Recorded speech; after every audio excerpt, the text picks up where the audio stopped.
I think the letter will just say it all, what we need. Also, we do have a video running on the TV monitor over there that you can kind of see what we're all about inside of there, inside of the suite. If you'd like to come and tour the suite sometime, we'd love to do that and show you around the suite and what we have to offer there, as long as we don't have a resident in the suite at that time. So I'll just read the letter now and let the words speak for themselves.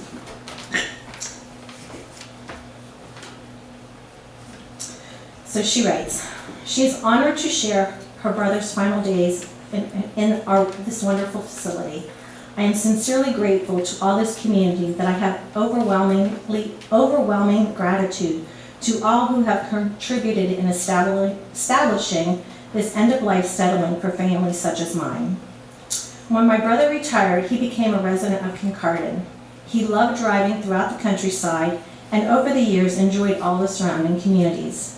He suffered declining health during the last several years of his life and frequented the Kincardine, Owen Sound, and Goderich hospitals far more than he wanted.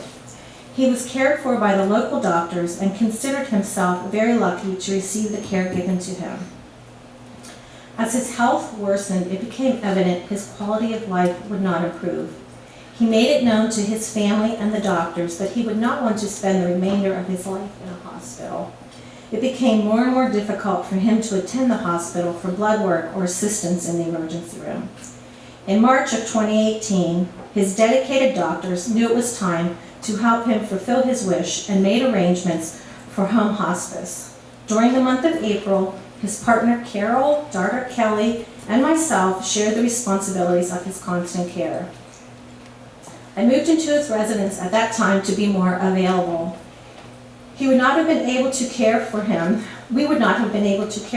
without the almost daily attendance of his excellent nurses and personal support workers arranged through the community care and access health providers. His doctors kept him comfortable. During the month of April, other family members visited when possible, but being from a large family, no one lived close. It was his desire to reach his 75th birthday on April 30th. Everyone wanted that, but had their doubts. He started falling, and being a large man, we struggled getting him back in the bed.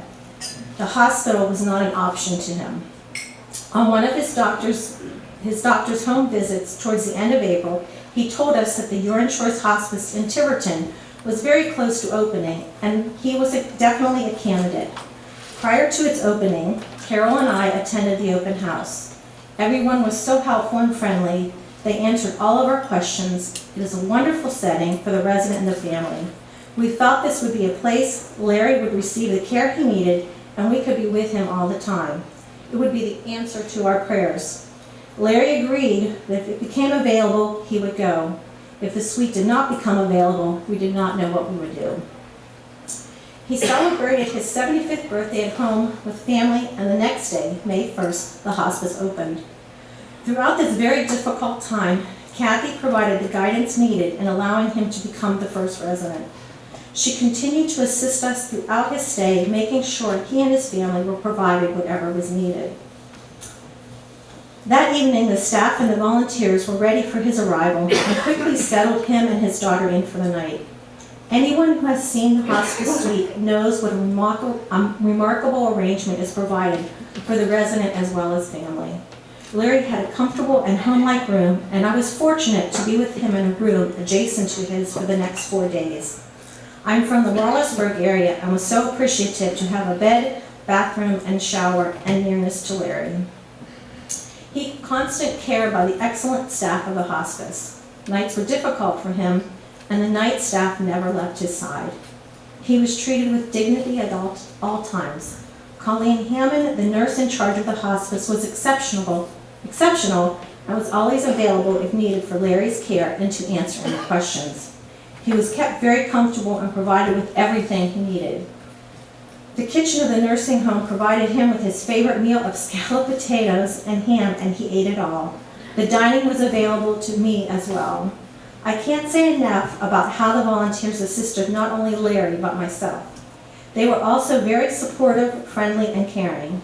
He received many calls from family during those 5 days. The volunteers would hold the phone to his ear so he could listen. They kept him company if I needed to get some fresh air. They helped him drink and talk to him. They always asked for permission to assist, and they allowed us our privacy. During the 4 days I shared with him, we talked and reminisced. I was able to tell him how much he was loved. We were preparing for our goodbyes, and he knew family was waiting for him. On May 5th, he succumbed to his illness. Colleen was by his side and helped me with my goodbye. I was so blessed to be with him. He got his wish, and his end-of-life care was amazing in a peaceful, loving environment. I was permitted to call family from my room. But the story doesn't stop here. Carol and I had the time we needed to say goodbye. Then he was gently prepared for his journey by Colleen, and a volunteer assisted. A beautiful quilt was placed over him, and he was removed by the funeral home personnel. The hospice staff and the volunteer formed an honor guard to pay their respect. The volunteer followed him to the vehicle. This all had such a profound impact on me, and the rest of the family was so thankful to hear that he was treated with such dignity. To this day, Kathy still reaches out to Kelly and myself. I want to thank each and everyone who helped him come to the end of his journey. Myself and all his family thank you all, as your contributions made this possible. You all allowed him to have the end of his life the way he wanted it to be. Please remember what an important role your hospice had in my brother's final days and the relief it provided to his family. Families, especially those that live far away, are thankful to know their loved one is treated with such wonderful care, kindness, and respect. The hospice makes a difficult time less stressful. I hope you continue in your commitment of helping those having such a need. It is a very important service provided by your community. Thank you, and may God bless all of you. Thank you.